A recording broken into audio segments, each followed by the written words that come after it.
Okay, we're good. Okay, so this is a demo of an OpenGeospatial Consortium Team Engine validation suite that's been customized for DIGS markup language. This will be on the accessible from the Geo Institute website. So anyone can log in and create and do tests. The first time you log in, it will ask you to register yourself with a username and a password. I'm not going to show you that. Anyone can do that. It's public once you've done that. These are the two different sorts of things that are available here. The first is these are previous test sessions that this user has done. And so we're going to step through creating a new test session. And there's a menu here, and so all of these are from American Society of Civil Engineers. There's two different things you can do here. One is to validate DIGS schemas and files. There's only one version of that available. There's only one revision of that available. Optionally, you can provide a description, start a test session. It opens up a little console which gives you an abbreviated version of what's going on. Then there'd be an input parameters page, and so you can enter the location of a DIGS GML document file, and this is test instance 20B to demonstrate some errors in the file. Or you could upload a DIGS document from your own machine, own local machine. And then there is a place to put in a Schematron business rules file. And again, you can use this one for DIGS business rules 20B, which will check to see that appropriate test properties are in the DIGS file for each test. And it will also check to see that correct coordinate reference system references are done. And it will look at the DIGS GML coordinate reference systems dictionary to do that. And for the test properties, it will look at a specialized output version of the in XML of test properties dictionary spreadsheet. So we're just going to use the samples here instead of browsing and uploading anything, and just say start. And so then you get an executing test set of gears that are the equivalent of the old please wait working message, and wait for a minute. And then once it's done its testing, you'll see a results file. And we expected this to fail because it's the demo errors. And so if you click on view details, you will see a text error log. And so this is a summary at the beginning that says one thing about the schemas failed and one thing about the GML document itself failed. And then it says you can see a detailed test report, and all of the user tests are saved on the server. Each user only has access to their own test information. And so the first thing says we import full GML schema. There's an unexpected number of imported GML elements. The full GML schema has to be imported according to the GML standard. That's okay, because DIGS profiles the GML schemas, which is legal in GML, and does that so that they're much smaller. Only the definitions from the basic GML schemas that are needed are used and referenced, and so on. So that's expected. This allows us to evolve the DIGS schemas and to minimize the processing required to validate them. And then so the second message here is saying, oh, we had some Schematron business rules errors. And this isn't necessarily real friendly, but if you work your way down to the test, this DIGS Atterberg's limit test with an ID of Alt1, property class, the third instance of that had a property class called no such property. And that was not defined in the Schematron support test properties dictionary.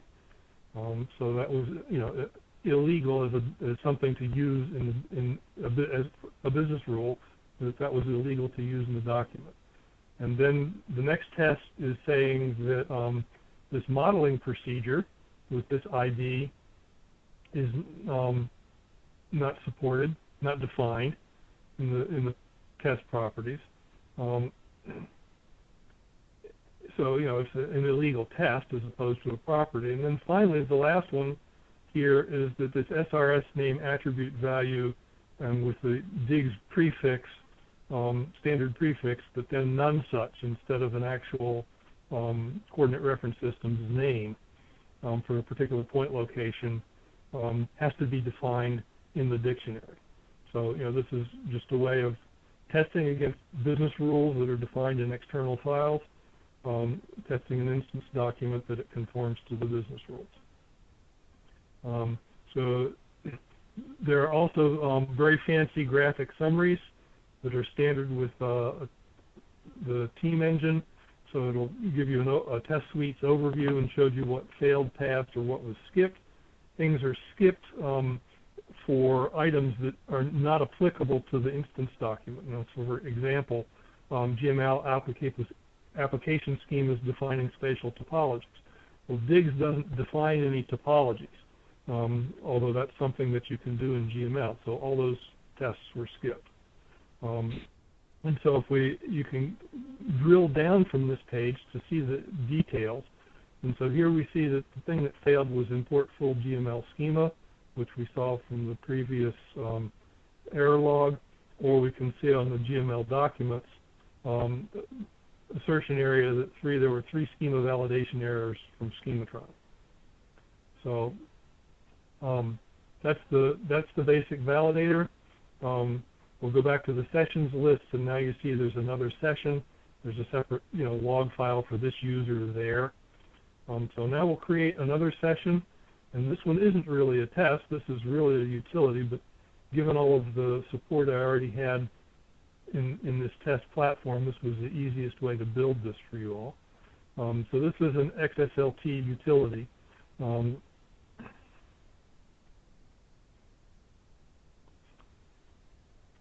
So we'll demo XSLT, and again, the first thing that will come up, it'll start to show you the console window, and then we'll say executing tests. We'll have a data entry screen. You can enter or upload a DIGS XML instance document. You can use this style sheet or upload your own to do the transformation, and then you can click Start, and Team Engine will compile that Schematron, that XSLT style sheet and apply it to the input document, and the view details will just tell you that it passed. And so unlike the previous screen, now you see we have a download XSLT output file option. And so if we do that, you can save it. You can save the resulting XML file or other kind of file to your local computer, or you can open it. And so here I'll open it, and the input file, if we go back to the web here, was this demo errors file, and the way DIGS formats data, there are a separate description of all of the properties in this file. In this case, for this test, was tip resistance, sleeve friction, friction ratio, pore water pressure, and then all of the actual data is in a big block, and some people have a difficult time dealing with this. So what that style sheet did, as an example, is oh, sorry, I didn't have it here. So what I want to search for here is this test result.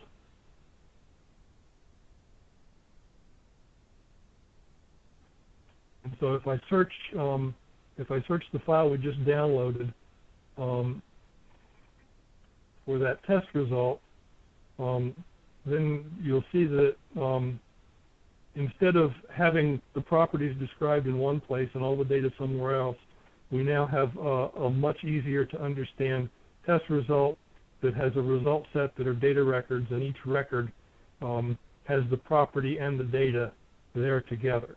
And so this is the location, and if this were, there's another sample further down for a monitor, it would have timestamps for each of the things as well. So that's a demo of the Team Engine Validator and XSLT utility. There is also I've written a style sheet that has to be run separately because it uses a product, open source product called XPath, EXPath, to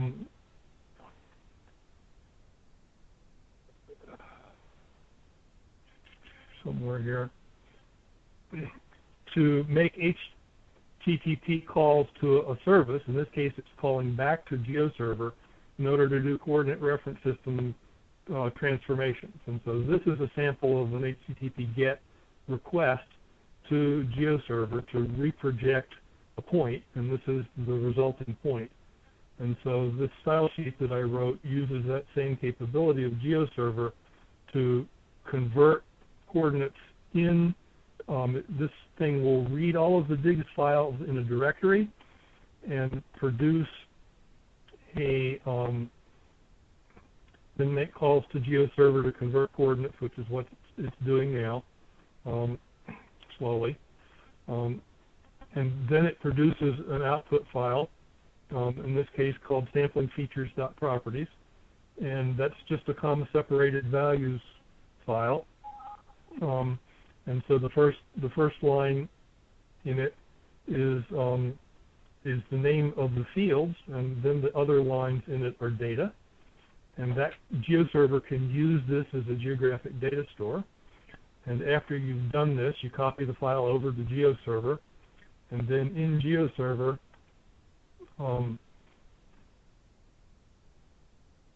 not that one, this one. You can go in and edit the layers as an administrator. And so this is the sampling feature layer. Oops.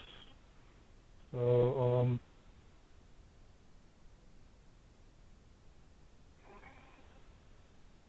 session timed out. Can edit the layers.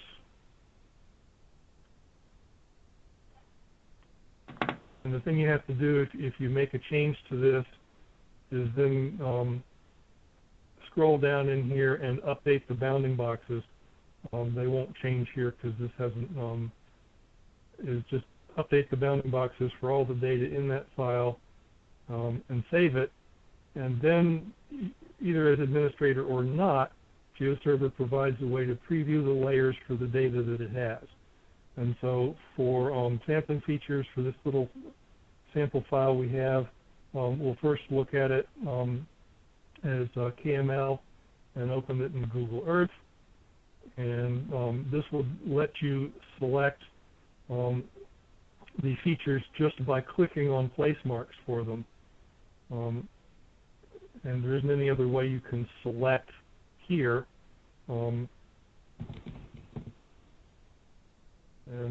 Sorry, this is slow, I guess, because we're also sharing the session.